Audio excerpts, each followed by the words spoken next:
Falem, animais! Hoje é dia de começar nossa série de vídeos sobre o comando das criaturas. Mas antes de começar, os lembretes de sempre. Se inscreva no canal, já deixe o seu like e aperte o sininho para ser avisado de quando tem vídeo novo.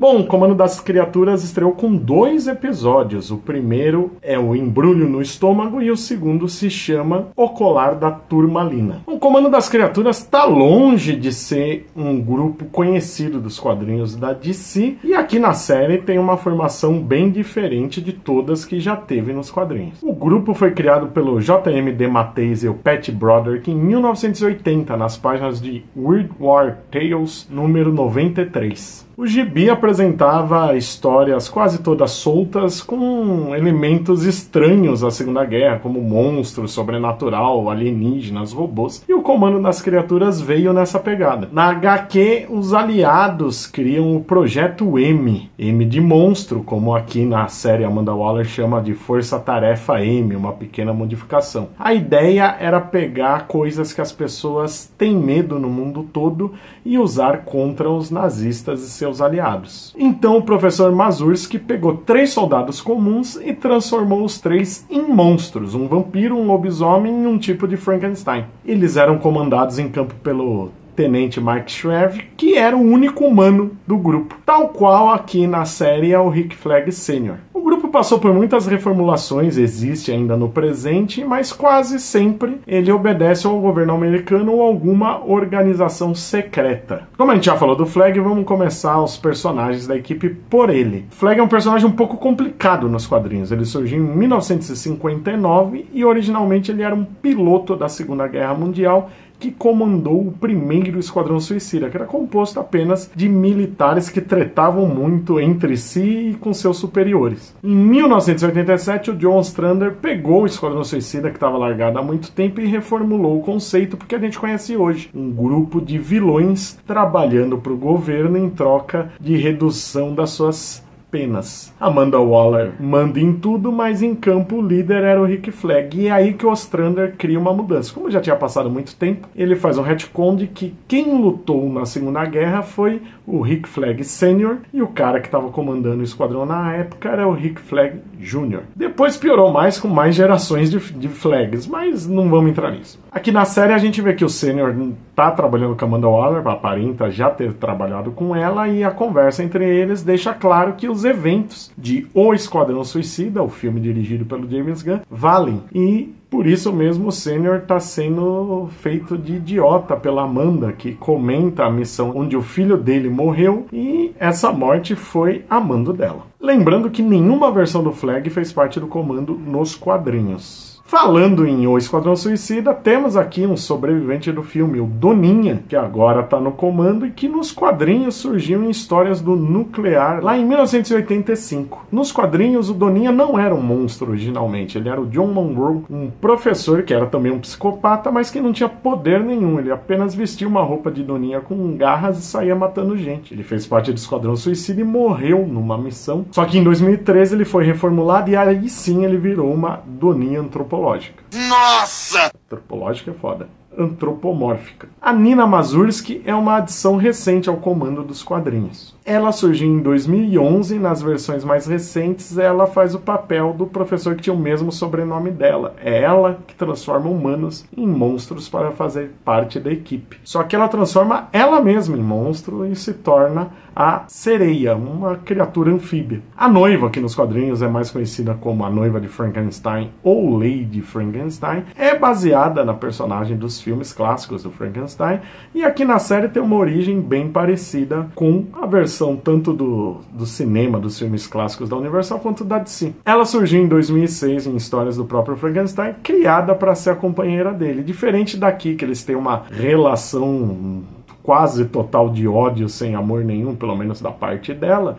Nos quadrinhos eles realmente foram um casal e depois se separaram quando o Frankenstein se viu obrigado a matar o filho que eles tiveram, que saiu do controle. Ela nunca perdoou ele por isso. A noiva dos quadrinhos tem 4 braços, diferente do que é visto na série, e entrou pro comando em 2011. O Dr. Fósforo é um inimigo pouco conhecido do Batman. Ele surgiu em 1977, se chamava Dr. Alexander Sartorius. Ele estava trabalhando numa usina nuclear em Gotham City, só que a população não queria isso na cidade, com toda razão. Devia espancá-los e comer-lhe os ossos. Então a usina acabou sendo transferida para o meio do mar, próximo à cidade, e houve um vazamento que ele tentou deter e não conseguiu. A radiação acabou transformando ele nesse monstro, nesse esqueleto radioativo, e ele decidiu se vingar da cidade porque ele acha que o acidente só aconteceu porque mudaram o local.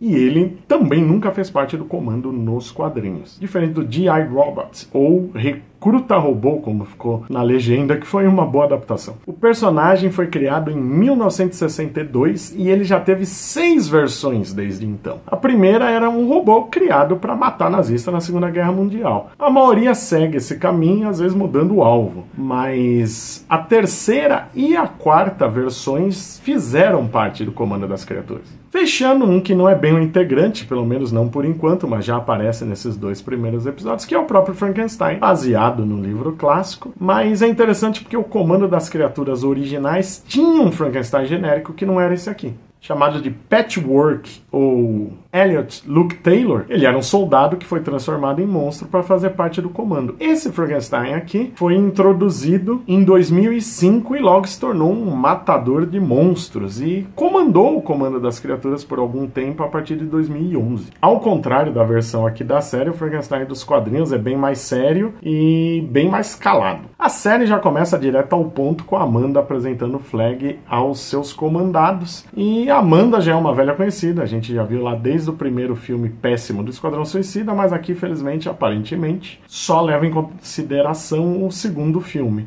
Mas fica claro que os eventos de Pacificador têm peso aqui, porque ela em Pacificador ela foi entregue, ela e a Argos, a organização da qual ela faz parte, foram entregues pela própria filha dela, e por isso o Esquadrão Suicida está de molho e ela usa o comando das criaturas no lugar. Os integrantes do comando estão presos no subsolo de Belly Reeve, a mesma prisão onde os recrutas do esquadrão são mantidos.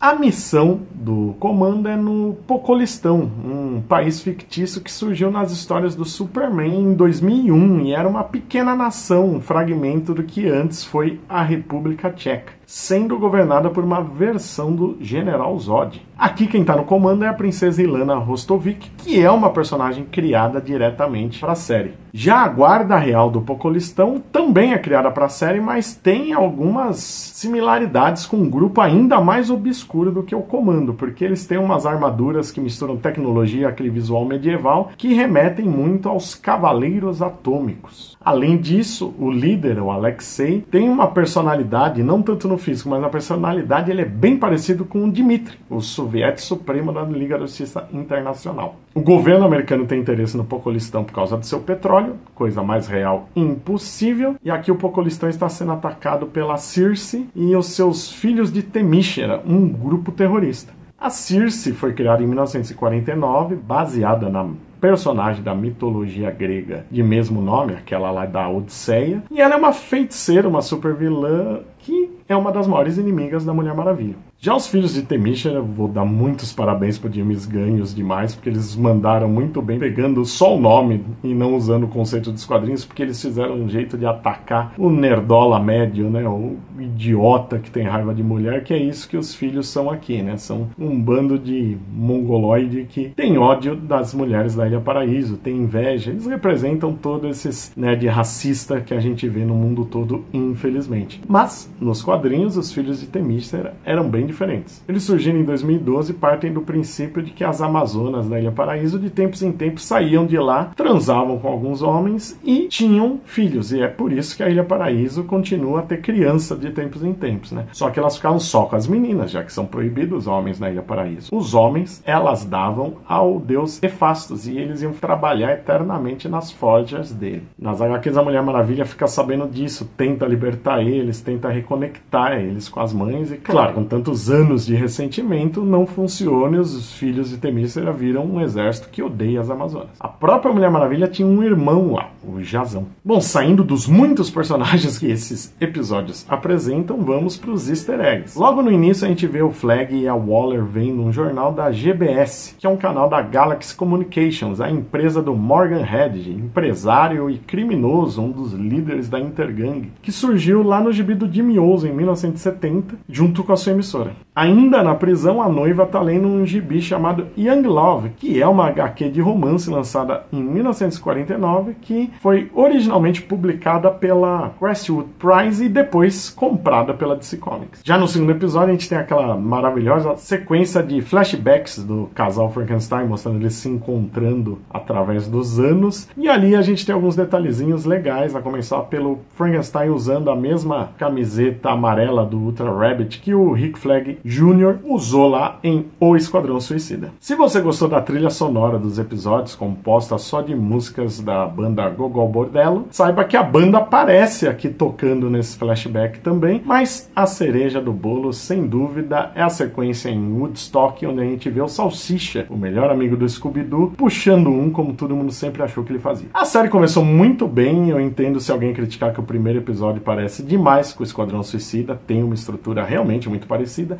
mas já no segundo a gente vê uma mudança nessa estrutura, dando a entender, até porque a gente já viu trailers dos próximos episódios, de que cada um vai tratar das origens de um integrante da equipe. Então muda bastante a dinâmica, são personagens legais, a especialidade do James Gunn é pegar esses personagens obscuros dos quadrinhos e transformar eles muitas vezes em algo muito melhor do que na HQ. E Comando das Criaturas tem tudo para isso e tem uma pressão enorme, né? Porque é a primeira produção do novo DC Studios, né? Aqui, mesmo que a gente tenha elementos de O Esquadrão Suicida e Pacificador, e conforme entrevistas do ator que nunca foram plenamente confirmadas pelo James Gunn, o Besouro Azul também já apresentem elementos que vão estar nesse novo universo DC. O primeiro passo aqui, e começou muito bem mesmo, apresentar personagens menores, acho que ajuda a pessoa, o espectador, a apenas se divertir e não criticar tanto, sabe? Então, com um ritmo bem alucinante, é mais adulto do que a média do que a gente está acostumado para uma animação de super-heróis. Uma animação muito bonita, um